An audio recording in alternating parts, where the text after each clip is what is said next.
Let's return to the question of when the stimulus package will create jobs and boost the economy. Treasury Secretary Tim Geithner expects real improvement by the end of the year, but my next guest has some doubts. Tim Dowd is CEO of Input, a firm that tracks government projects and contracts and spending, and he joins us live from Bloomberg's D.C. studios. And good morning, Tim. Great to have you with us. Good morning, Betty. Nice to be with you. Now, your firm has recently come out with a 100-day report card of sorts, sort of outlining where this money has gone. So just outline for us what you've seen thus far. Yeah, sure. You know, what we do at Input for our member companies, like you said, we track the spending to help them better position their business development. And what we've seen so far with the spending, in your earlier comment, the money is starting to flow. But to date, about $60 billion has been spent.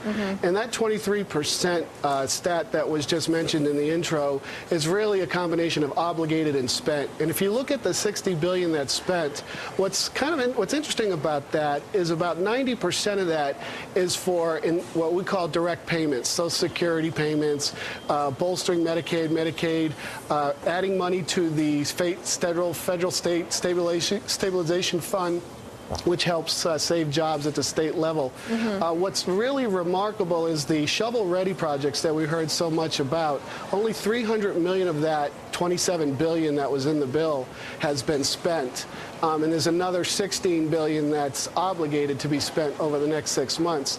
So the type of spending, the issue really is not how much, but it really is how the money's being spent and what it's being applied to.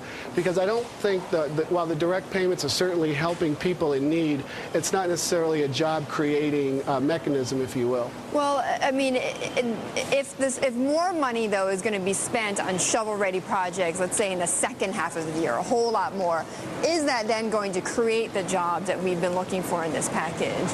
Well, again, we really focus on looking at the data, and the data right now says of the $160 billion that's been obligated, the $60 that's been spent, there's only $16 billion targeted for those shovel-ready projects. And even if you just take the administration's metric for job creation as it relates to the stimulus, that $92,000 in spending equals a job, that's only 180,000 jobs that would be created from that shovel-ready.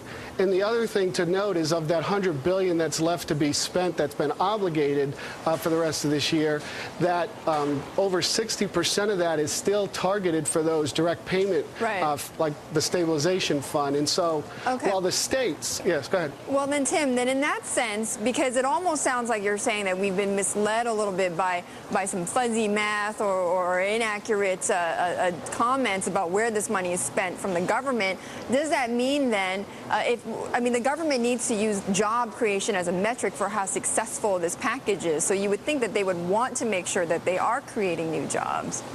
Well, I think when you break down the bill, you know, there can be lots of debates on how the money was allocated. But the fact of the matter is, you know, from the administration standpoint, we're really not going to get a clear read on its overall success until October.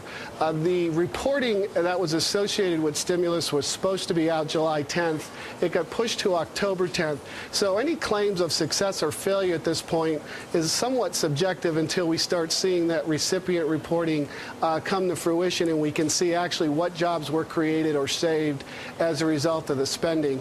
But again, okay, sorry, Tom. We're actually running out of time. But, you know, when we get more information, I would love to have you back on to talk more about where that money is going and how much more it's being dissipated in the economy. So we'll have Tim Dowd back on our program in a few months.